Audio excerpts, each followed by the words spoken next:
अजितदादा पवार एक सळसळतं नेतृत्व, युवकांचा आवाज आणि हर हुन्नरी नेता अजित पवार आज आपल्यात नाही आहे.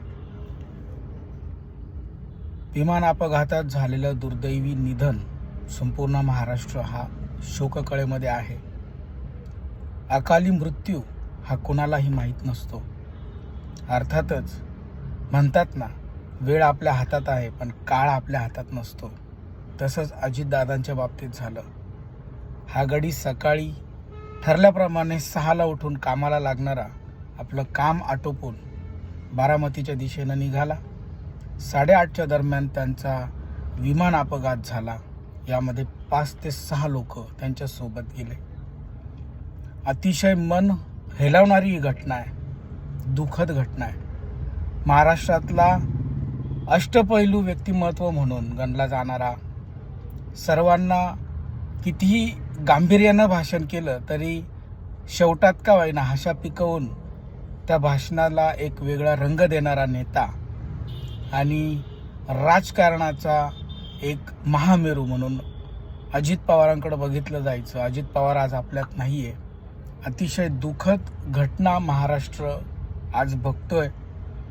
26 जानेवारीच्या 2 दिवसानंतरच सकाळी म्हणजेच जानेवारी महिन्यातल्या म्हणजे वर्षातल्या पहिल्या महिन्यातच अशी दुःखद घटना महाराष्ट्राला ऐकायला पाहायला मिळाली. अतिशय दुःखद आहे. अजित पवारांचं राजकारणातील काम हे सर्वश्रुत आहे. अतिशय दिमाखदारपणे भाषण करणारे, सत्ताधाऱ्यांसहित विरोधी पक्षांना सुद्धा हशा पिकवायला लावणारे अजित पवार आज आपल्यात नाही आहे. आणि या संपूर्ण गोष्टीमध्ये महाराष्ट्राची खूप मोठी हानी झाली आहे, यात अजिबात शंका नाही.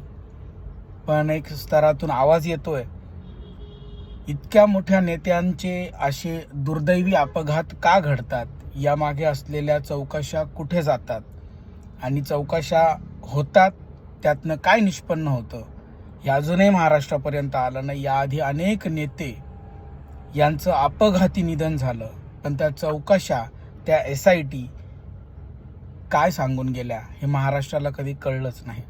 त्यामुळे अजितदादांचा घातपात झाला आहे का, असाही प्रश्न हा समाजातनं विचारला जातोय.